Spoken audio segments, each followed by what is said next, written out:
Hello, thank you for joining the South Carolina Department of Consumer Affairs for our Wednesday webinar. We're going to be talking about guard your wallet on the road as our topic. So we've got a lot of different little travel related things for you to keep in mind as you start to kind of plan out your summer. So we'll get started as people join us here. We've got a few little housekeeping things that we always like to take care of.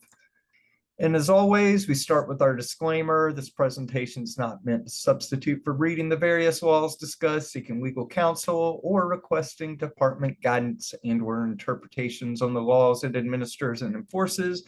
The presentation merely serves as an introduction and overview. We will be discussing a new federal rule that's gone in place, so it's kind of important to mention to you that I'm not an attorney, so we will not be able to give you any legal advice on that, but we will kind of give an overview of what that Federal Trade Commission rule addresses, and you'll see that listed there on our roadmap. That's that unfair or deceptive fees, and that's that Federal Trade Commission rule, and it's going to impact things like short-term lodging, so hotels, Airbnbs, live events, sporting events, concerts, things like that.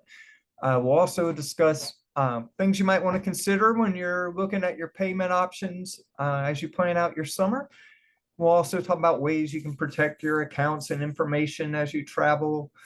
And we'll discuss some of the scams that are out there and the free tools and resources you can use to protect yourself.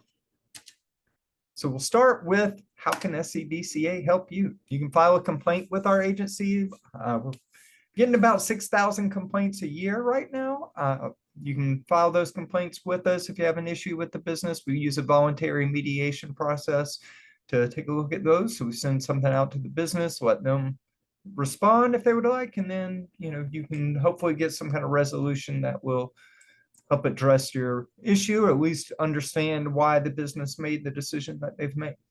You can report a scam with our agency, so you can do that even if you didn't fall victim to a scam. And we like to tell people to do that with us because it helps us kind of understand what's going on across the state, and it may help prevent other people from becoming victims to a scam.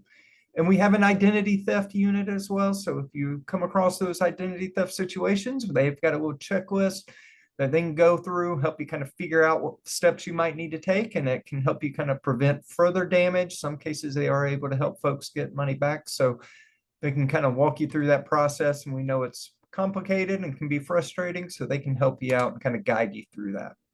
You can background a business with this, so if you go to consumer.sc.gov, you can kind of search our complaint portal and see what issues other consumers may have had with the company and how that company may have responded to those complaints. You can also look to see if it's a industry or business that we license, then we have some of the information about those businesses if they fall into those categories. And we also have lists of other state agencies that may regulate certain industries as well. So if it's not somebody we regulate, we can kind of help you find the place that may be over that type of business. We do free presentations virtually, like the one you're watching right now. And we also do them in person across the state. We have a couple of folks in our office who will go out across the state and do presentations on a variety of topics, from scams, identity theft, credit reports and scores, a whole host of things. So you can go to consumer.sc.gov and take a look at the presentations that are available. And we try our best to answer any questions you might have. So if you want to shoot us an email, we'll take a look at those. But we also have a live person who will answer our phone. And if we're not the industry or the agency that will help you address those questions, we'll at least get you pointed to the group or the agency that will answer those questions. So we'll try to get you pointed in the right direction if you give us a call. And all of our resources are on consumer.sc.gov. And if you look for that How Do I button in the middle of the screen, that's going to be your best place. And that will get you pointed to all of those resources that we just mentioned. And we kind of want to start with a little bit about booking a hotel, buying event tickets, things like that. You may be looking at those types of things for the summer. So if you're interested in doing that, we've got a little bit of information on a new federal rule that's in place, and it's going to aim at making prices for hotels, event tickets, things like that a little more transparent.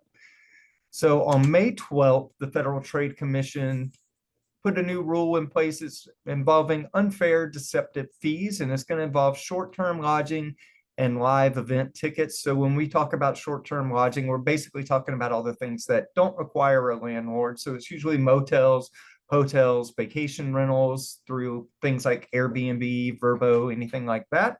And when we talk about live event tickets, that's usually a concert, a sporting event, anything like that. And they kind of have it written out as a live performance that the audience watches as it occurs. So usually a concert, sporting event, maybe theater event, something like that.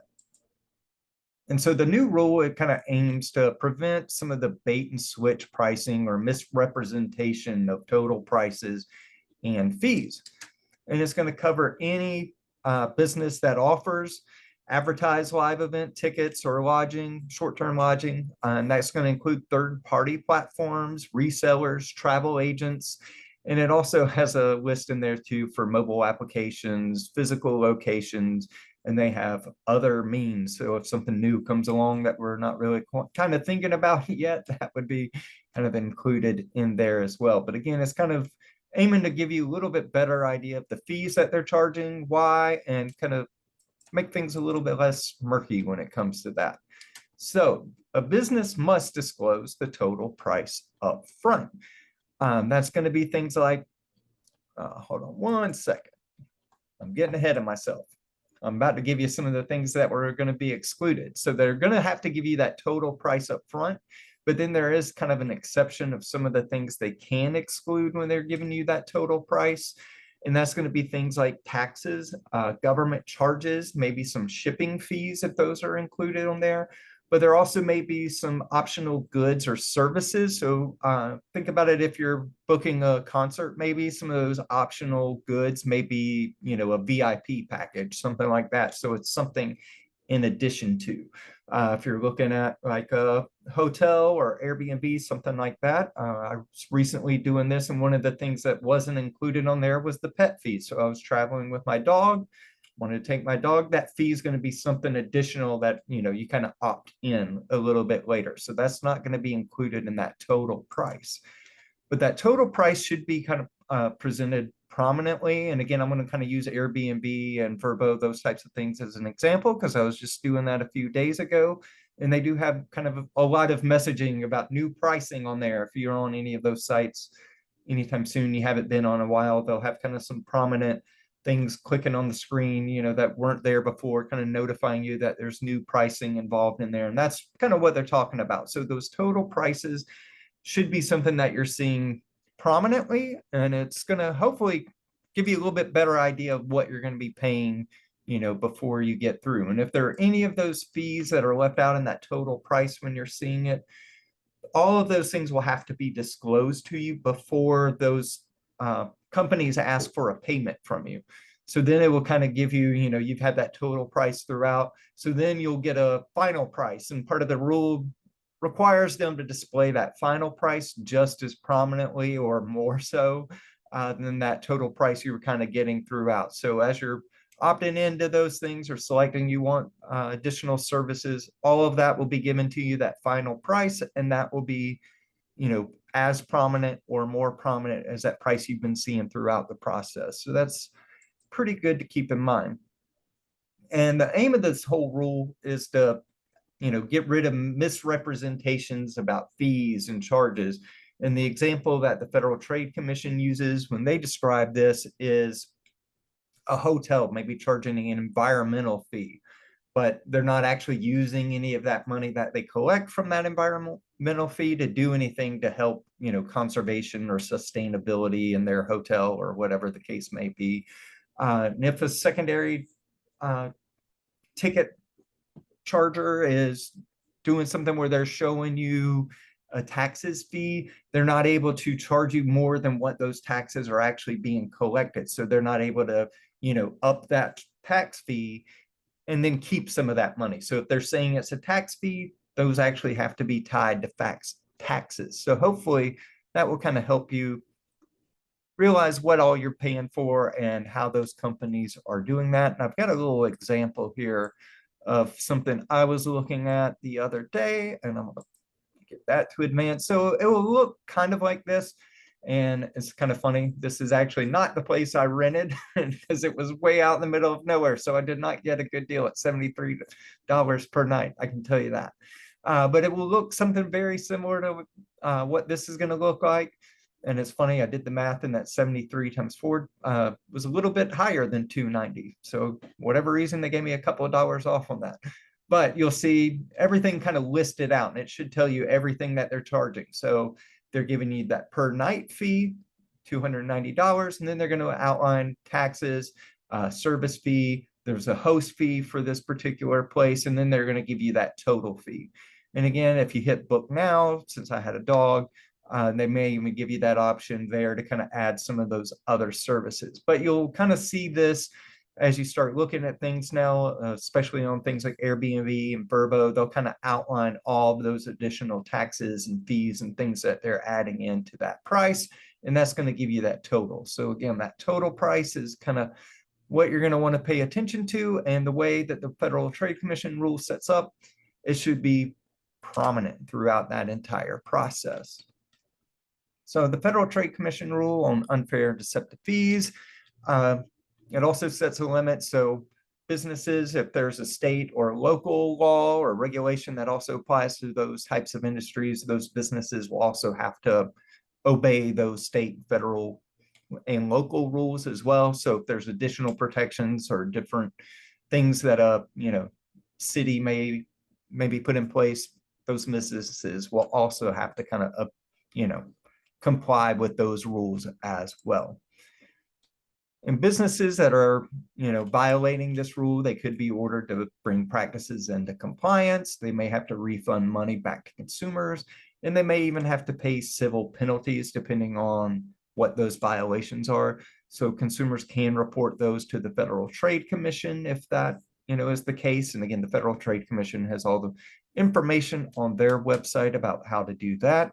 And I've got a link here. If you've downloaded the slides, you should be able to see this little link to the FTC's frequently asked questions website. That's going to provide a lot of details on that. I'll just kind of click on that real quick to show you guys what that looks like. So hopefully it'll load up here, but you'll see they've got a whole list of things.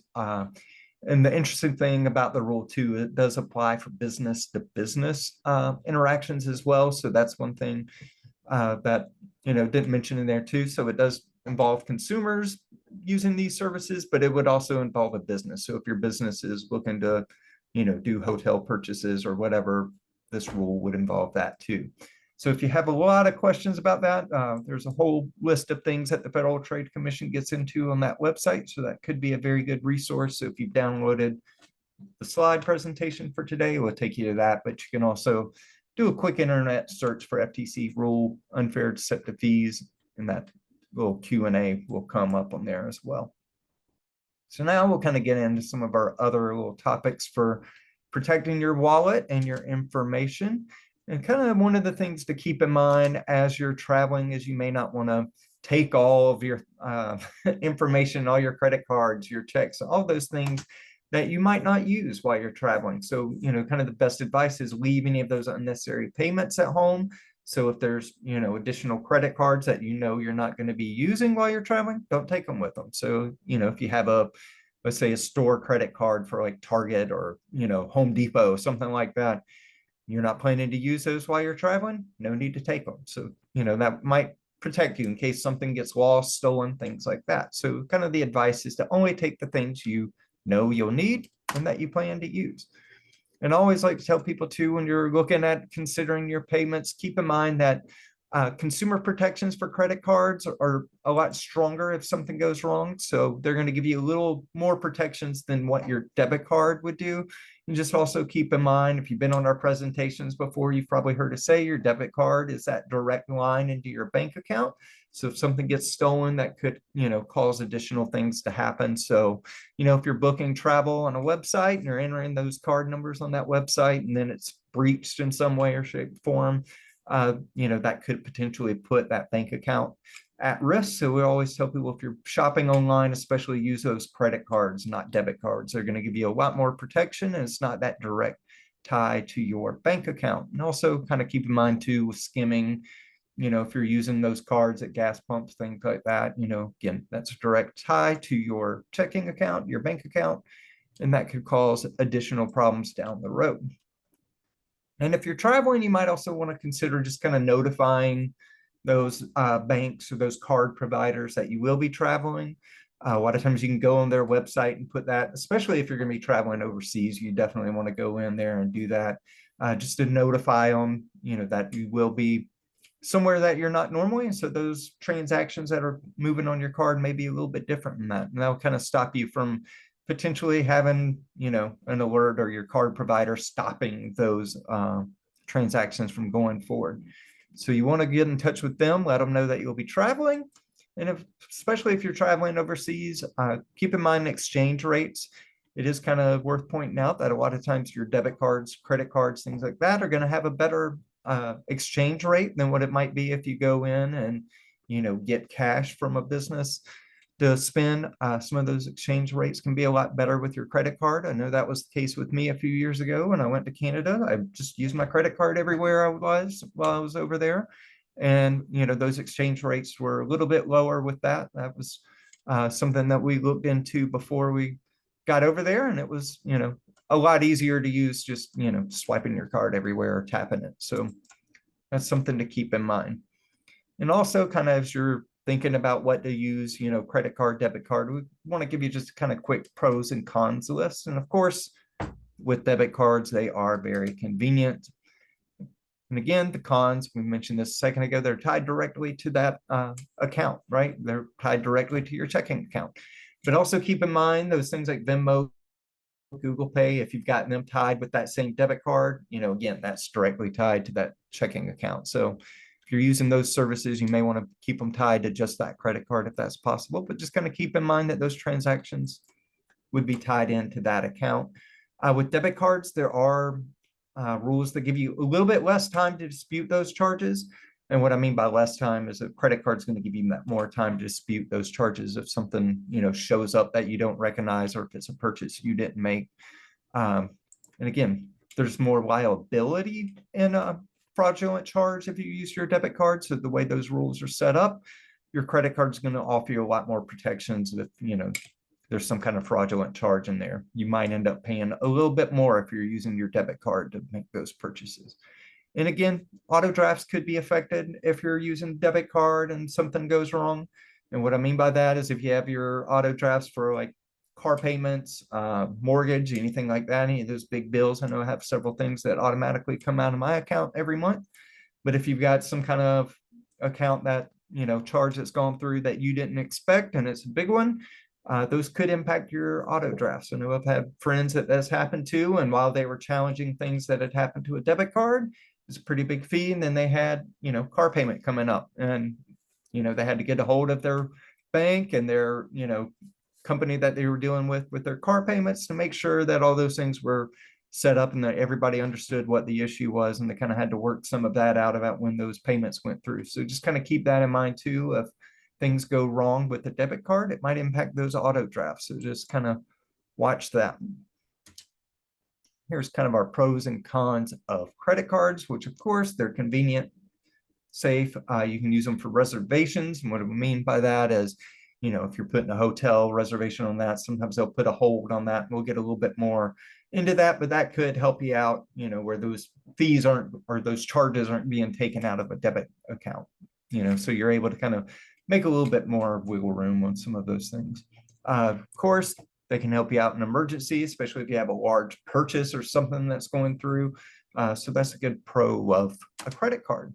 The cons, maybe that kind of urge to overspend, right? You're buying now and you're paying later for it. So you might be overspending, and then the interest can add up, can create debt, those types of things. So just kind of keep that in mind too. I always tell people you can always kind of pay those credit cards before the bills due. So if if you spend a good bit of money when you get back from vacation, go ahead and pay some of that off.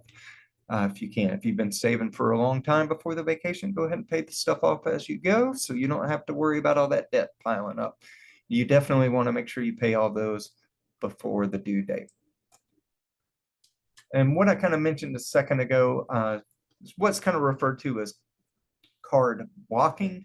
And that's when hotels, rental companies, restaurants may do it. Some other businesses, gas stations sometimes do this, but they're going to run your card and they're making sure you have enough money to pay the bill kind of before that final purchase goes through. Hotels, restaurants, kind of the places I see that a lot of the times when I'm using my personal card, but they kind of do that to, protect themselves, make sure that you have that money in order to pay. Just kind of keep in mind, it may reduce kind of the amount of credit or the amount of cash that you have available in your account. So if you're using a debit card, that would be, where they're putting that hold on it, that cash isn't going to be available to spend. So if you're, doing a big purchase on that and that holds on that debit card, that could, again, potentially impact some of those big items that you have with those auto drafts and things like that. So if it's a car payment or something like that, it could potentially impact that. So you want to keep in mind what that is. And you can always ask those types of businesses if they're going to hold money, what the amount is, how long that might be in place. I know there's a couple of restaurants in town that I use and I always see that kind of transaction on there. Sometimes it lasts a day or two. Sometimes it's pretty quickly where it might be gone the next day on your credit card. So just, keep that in mind and you can always ask, what's the amount? How long does it last? And sometimes, some cases, I know one of the gas stations will have a sign to also talk to your card provider about that. But some card providers may have a little bit different policies about how long those things stick around on that bill. So just kind of keep that in mind too, and realize that those things are out there, especially for those types of businesses. And as we talk about protecting your card, of course, skimming is one thing that may happen, especially when you're traveling. I've had that happen to me when I was traveling in Georgia a year or two ago. So those are things that are out there. And kind of the best advice might be to consider using contactless payments whenever possible. You can just tap the card or your phone. Some of the apps will let you do that, but you can kind of tap those things to a device and it's considered to be more secure, less susceptible to skimming. They have some encryption that's going on. So hopefully if you're using those, it's a little bit more protected than swiping your card where you don't know if there's a device in place that might be reading that information. And some of the other tips to do, you might want to consider guarding your PIN from what's, shoulder surfing. That's being hard for me to say this morning. But kind of the best advice is conceal the keypad, and you're going to prevent other people or potentially a camera. If somebody set up a camera at a kind of high traffic area like an ATM, that might be a kind of little bit hard for other people to watch to see if there's cameras in that area. So just kind of keep in mind that sometimes that does happen. And if you kind of protect your PIN, protect that keypad from being seen, that can help protect that information as well. And as always, we tell people to monitor your accounts regularly. And we'll kind of discuss this a little bit more here in a second, but you don't want to log in using your public Wi-Fi at a restaurant or coffee shop if you're doing all your banking and stuff, especially while you're traveling. Especially if you're using Wi-Fi at an airport, that would be one of those high volume, high risk areas, that public Wi-Fi. So you don't really know who's watching or what they're doing on there. So keep that in mind, and you don't want to access those types of accounts in public Wi-Fi settings. And you also don't want to access your accounts through any emails or pop-up links that may pop up, on your device as you're traveling. Those things are kind of targeted through malware, things like that, especially those pop-ups. So you don't want to use those emails or those pop-up links to go into any of those financial accounts. And always tell people you can always use the apps that you normally use. I know my bank likes for us to use the app anytime we have to do stuff. So, always trust those things instead of clicking any kind of link that just comes to you out of nowhere. And again, you always want to kind of monitor your statements, especially when you return from traveling. So you kind of want to watch those accounts, see if anything unauthorized has happened. And you can always set up some of the alerts to let you know what's going on with your cards. They'll set up alerts for you. Anytime you made a purchase, you can set those up on your device.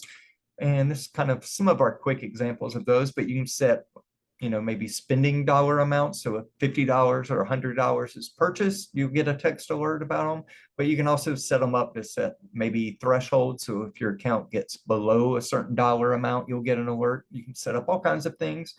Just kind of go into those security settings on your financial accounts, see what they offer for your card, and see kind of what works for you and what you're comfortable getting. And those are great free resources to take advantage of. And kind of going back to what we mentioned earlier about kind of free Wi-Fi, public hotspots, things like that. Just want to keep in mind that they're not always secure. Other people may be looking at what you're doing while you're connected to these sites. They may have kind of malware tracking devices kind of set up in some of those. So you want to avoid signing into email, financial services, things like that. And you can always use a virtual private network, VPN, if you're traveling, or like I use, especially for work related stuff, we use mobile hotspots. So your cell phone likely has something set up where you can hook up your laptop, and use that Wi-Fi through your phone, so you're not logging in to a service that other people may be connected to and looking at what you're doing. And also keep in mind, there are cases of what's called juice jacking that are out there, and the FBI has put out some notices in the past about that. And basically, cyber criminals can infect those public USB charging stations with malware. So again, it may put something onto your device where they're able to kind of see what you're doing, see if you're logging into financial accounts, things like that. The FBI does say it's rare and it doesn't happen that often, but the potential is out there. Some potential solutions to that would be used, of course, the AC power outlets to plug in directly to those power sources. Don't use the USB charging. You can always bring your own charger. There are some chargers that will are only set up to be charging. They're not going to do, like file transfers or data transfers through those. So maybe that's an option too. And you might want to even consider external batteries, right? A lot of those are pretty cheap these days, so you can carry one with you. Plug your device into that. And you don't have to worry about, anybody else putting any kind of malware on anything that you might be plugging your phone into. And of course, when we travel, we always tell people share with care. If you're on social media or anything about that, just kind of think about what you're posting and what those posts may reveal, how it might impact others. So if you're tagging people you're traveling with, you may be putting, some of their information out there as well. We always tell people kind of think about what you're posting online and how thieves may take advantage of that information. Normally, I'm kind of talking about identity theft related type stuff when we talk about this, but with travel, you're kind of also opening yourself up to somebody possibly breaking into your home or something like that. So just kind of keep in mind that kind of stuff. I know a lot of experts will recommend, that you don't post stuff until you've returned from that vacation, something like that. It's not quite as fun as posting it as, when you're actually out and about and living that vacation, but that is something to keep in mind. And one thing you can do also is just kind of look at those privacy and security settings. Maybe you set up all your social media accounts so only people you know or you're close friends with can see those posts. That's one thing to do. That can kind of minimize that. And we also kind of recommend only allowing those followers that you actually know in real life. That will help as well. That might kind of cut back on some of the amount of scammers that could potentially see that type of information.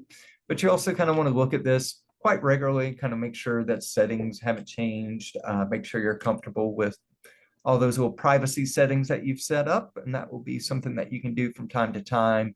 Just kind of keep in mind that, that type of stuff is out there and you can kind of monitor who is able to see all your posts, and that might help you. As you're traveling or right before you travel, you might also want to consider putting your mail on hold. You can go to the post office website and do that. And it's going to protect your information from potentially being stolen. So if you're getting a lot of bills or sensitive documents, things like that, that you get in the mail, that might kind of better protect you for that. You can request up to 30 days in advance. They also say you can request as soon as the next day of delivery, but you want to give them a few days advance notice. If it's like, you're just kind of giving them a little bit more heads up, better.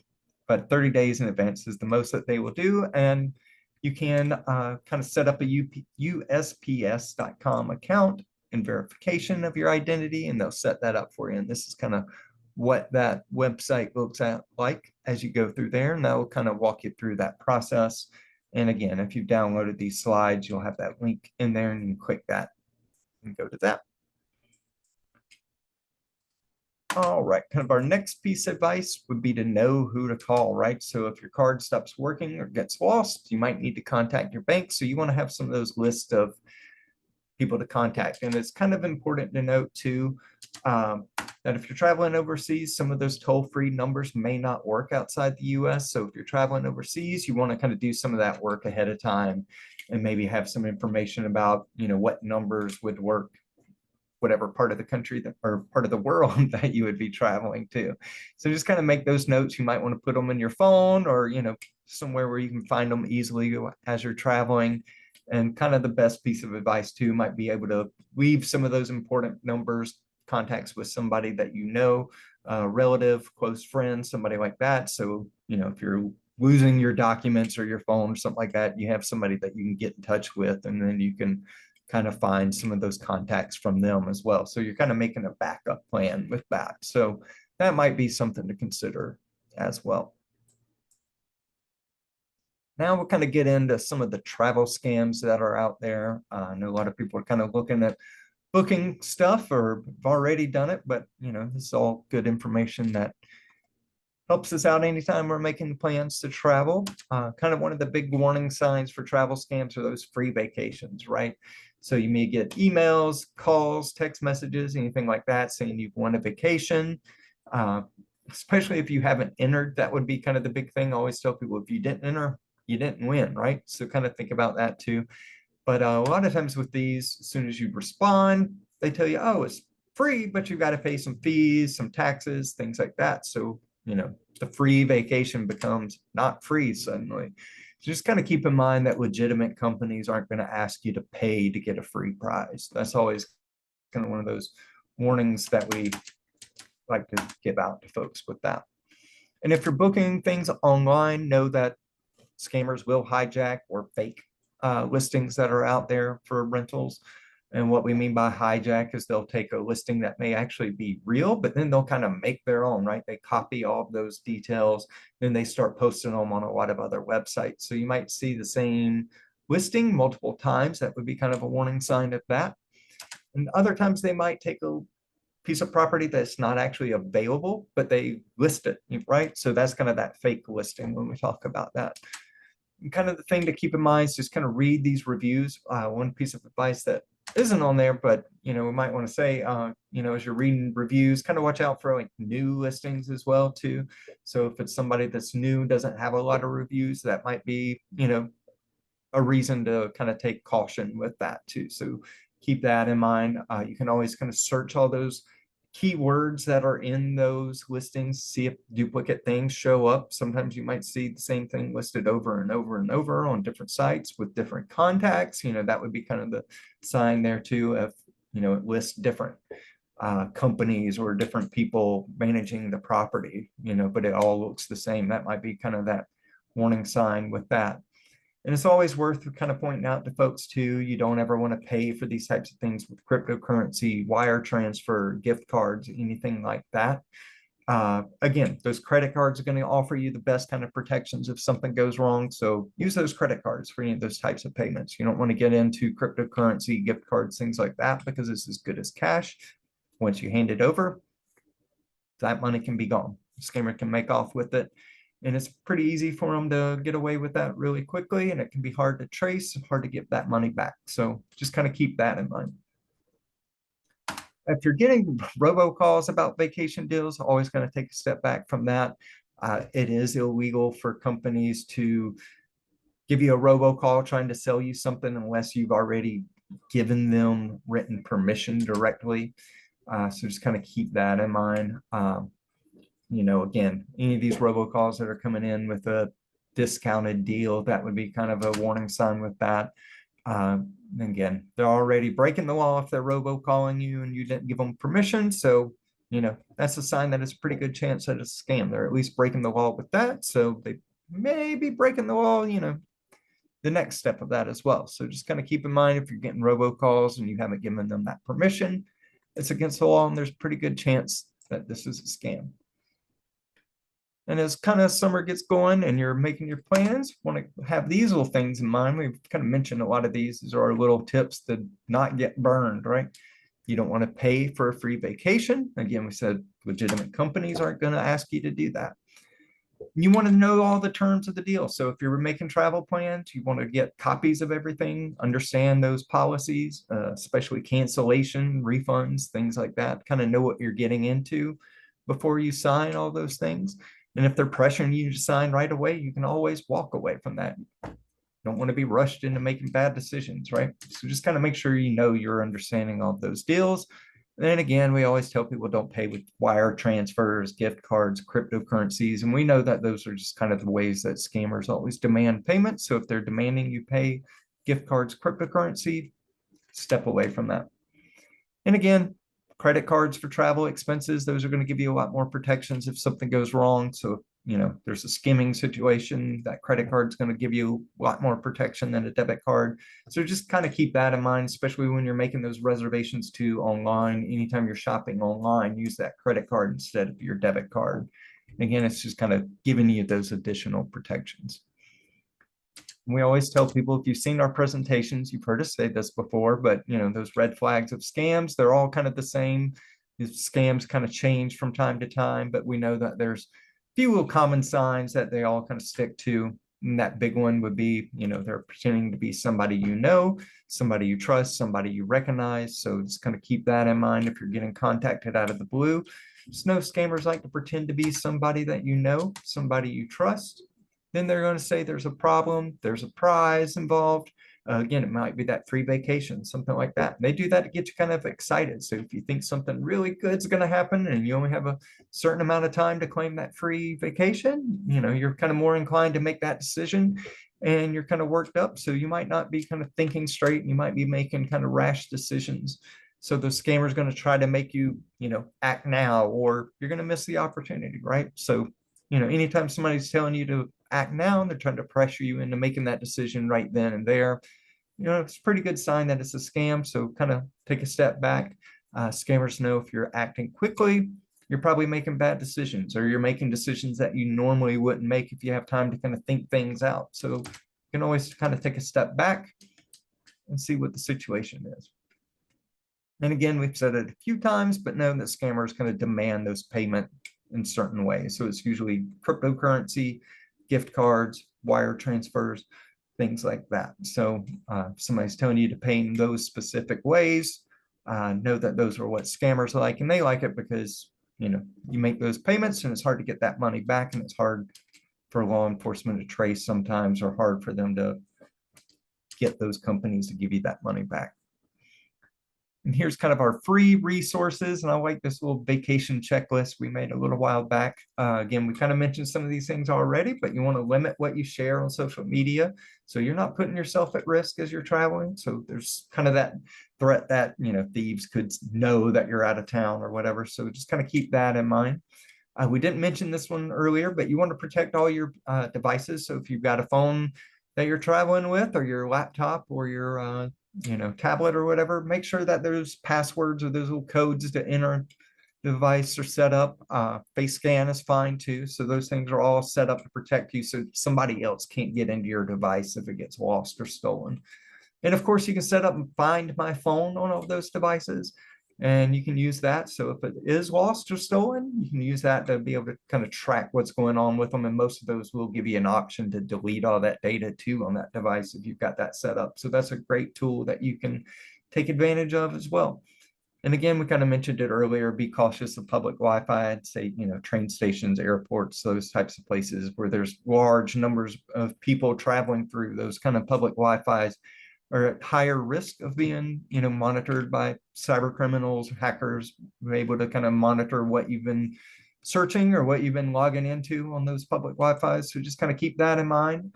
Stay away from all your financial accounts and emails, things like that, while you're hooked up to a public Wi-Fi. And of course, you want to remain vigilant after your trip. So what we mean by that, looking at your financial statements, especially in those weeks following the trip, make sure that no charges that you didn't actually make are going through. And keep in mind, if you see errors, fraudulent charges, you want to dispute those as soon as possible. And I kind of mentioned earlier, there are different rules for debit cards and credit cards with those. But if you find those things kind of right away, that's your best defense for all that. So you don't want time to keep adding and adding and adding to that, because the longer you wait, the less protections you have for those type of things. So you want to catch all that stuff as soon as you can. One thing you can do, I'd say when you get back from vacation, sometimes keep an eye on your credit reports. So you want to look at Experian, TransUnion, Equifax with all of those, but annualcreditreport.com is going to give you access to those for free. They offer that service every week, so you can get one credit report from each of those agencies every week. You don't need to check it that often, but at least once a year, every so often, go in there, take a look. Again, it's going to give you access to Experian, TransUnion, Equifax, and we recommend annualcreditreport.com because it is authorized by federal law. Other sites may be set up to kind of get information about you, but there are, rules with annualcreditreport.com about that. So that's the reason we recommend that site. And always tell people, if you're, card provider or some of these other services that say they're doing it for free, they're using some kind of information about you, right? So they're getting something in return for that service they're providing. So annualcreditreport.com is kind of why we recommend using this, because it's authorized by federal law. If you're finding the signs of identity theft when you're looking at those reports, so you want to look, make sure everything's accurate, make sure, if there's any loans listed that they belong to you, any addresses that they're ones that you've actually listed or lived at, and, phone numbers are actually ones that you've used. And if you're finding signs of identity theft, you might want to consider a fraud alert. That's going to last a year. You can get it extended for 7 years after that. But basically, fraud alert's going to let other businesses know that something's going on with your credit reports and that they need to take a closer look at it. So they're going to do steps to verify that it's actually you trying to open up those accounts or those loans, things like that. So you can put a fraud alert in place. You do have to contact either Experian, TransUnion, Equifax. You can go onto their websites or give them a call. You just notify one of them that you want the fraud alert in place, and they'll notify the other two. So it's kind of one call, that's all with that. We always encourage folks to consider a security freeze, and it is worth mentioning that you do have to place that with each of the 3 credit reporting agencies, Experian, TransUnion, Equifax. Go to their websites and put the freeze in place. But basically, that's going to stop people from accessing or using your lines of credit. So nobody would be able to open up a credit card or, take out a loan in your name, anything like that. So if you're not actively using your credit, put a freeze on it. And then whenever you need to use it, you can thaw it or lift it. And that'll allow you to go ahead and put in those loan applications, things like that. I keep giving a reference of me looking for a new internet provider recently, and, had to freeze on my credit report. So when I went onto their website and realized they were going to, look at my credit reports in order to set up that service and get that device from them to go online at my house, they, I was able to go in, thaw my credit reports. Did have to go to all 3, Experian, TransUnion, Equifax, but within an hour, they'll have that thawed for you. You can go ahead and put in those applications, and they even have it set up so you can automatically have those freezes go back in place. It's a great tool. And again, it prevents other people from using your information and open up new lines of credit in your name. So it's a good way to protect yourself from identity theft. And if you think you're a victim of identity theft or a scam, you can call our office. There's our number, 803-734-4200. Again, you can go to consumer.sc.gov. We have that little how do I button. Click that. Either put report identity theft or report scam, and you'll get kind of our information, our forms to submit that information to us too. And we have an identity theft unit that can kind of walk through that whole process with you and figure out what steps you might need to take to protect your information. And if you'd like more details from us about a wide range of topics, you can go to our website. We have all these publications available, physical copies for free. We will ship them anywhere to you. So we've got our Ditch the Pitch, which is our scam prevention information. We've got our identity theft prevention guide, our credit report guide, and a lot of other ones. So again, you can go to consumer.sc.gov, put in those requests, and you can either look at those in a PDF format, or you can request those physical copies free of charge, and we'll ship them out even bulk. So if you have a community group that would like copies of those publications, we'll send those over to you. And we encourage you to follow us on social media, especially on YouTube, SCDCA TV. We have a lot of our webinars and our presentations on YouTube, so you can kind of go through those, any of them that you've missed, or if there's additional information you just kind of want to go back and check out. You can do that. SCDCA TV is our YouTube, and recommend you guys following us on there and kind of checking out some of those webinars and things that you might have missed. And we do have a couple more webinars coming up every Wednesday is when we do our webinars. For the most part, we do have additional ones throughout the week sometimes, but Wednesdays, 10:30 a.m. Next week, we'll be talking about job scams. We know a lot of people may be looking at temp work over the summer or maybe a change in career, but we'll be talking about job scams next week at 10:30. Then June 4th, thinking about solar. So if you're, looking at putting solar panels on your home and needing to sign a contract, you might want to join us June 4th. The Consumer Law Council of the South Carolina Bar Association is going to join us, and they'll be giving an overview, some of the laws regarding solar contracts, and we'll be providing tips, things to help you make an informed decision about solar. And then on June 11th, we'll be discussing World Elder Abuse Awareness Day and some of the scams that affect older adults the most. So that's June 11th. That's my email address and phone number. So if you ever need to, have a question that comes up a little bit later, feel free to shoot me an email or a call, and we'll try to address those questions as best as we can. And also, if you don't get the, or if you do get the information, the email addresses or the email announcement that we send out for all of our webinars, you can respond to that email and I'll be able to reply to you with that too as well, because I do get those emails that come from that public information account. Somebody's asked, where are the slides? You should be able to click in the chat box. It usually shows up at the top of the screen, or at least on my Zoom. It may be down at the bottom corner of the little black bar, but the chat box should have those slides in there for you. So if you click chat, those will be there. But if you don't see it, again, just shoot me an email and I'll reply over to you with. All right, that seems to be the questions that we have at the moment. So I'm going to get kind of wrapping up, but we appreciate you guys joining us today. And we hope you'll be able to join us either next week for job scams or some of our other presentations that we have coming up. And we will see you then, Wednesdays at 10:30.